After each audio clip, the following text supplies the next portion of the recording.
கோபத்தில் கூட இழக்காத நிதானமும் கொட்டாத வார்த்தைகளும் வருமுன் காக்கும் மருந்துகள் தான்.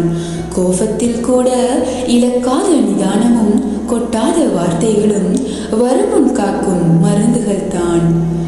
இருக்கப் போவது குறுகிய கால வாழ்க்கை. அதிலே கோபத்தையும் வெறுப்பையும் காட்டுவது நல்லதல்ல. இருக்கப் போவது குறுகிய கால வாழ்க்கை. அதிலே கோபத்தையும் வெறுப்பையும் காட்டுவது நல்லதல்ல. கோபப்பட்டு வென்றுவிட்டாய் என்றால் உன் கோபம் பெரிது என்று அர்த்தமல்ல. அதை தாங்கிக் கொண்டவர்களின் பொறுமை பெரிது என்றுதான் அர்த்தம். கோபப்பட்டு வென்றுவிட்டாய் என்றால் உன் கோபம் பெரிது என்று அர்த்தமல்ல. அதை தாங்கிக் கொண்டவர்களின் பொறுமை பெரிது என்றுதான் அர்த்தம். எதையும் சாதிக்க விரும்பும் மனிதனுக்கு தேவை பொறுமை தானே தவிர கோபம் அல்ல. எதையும் சாதிக்க விரும்பும் மனிதனுக்கு தேவை பொறுமை தானே தவிர கோபம் அல்ல.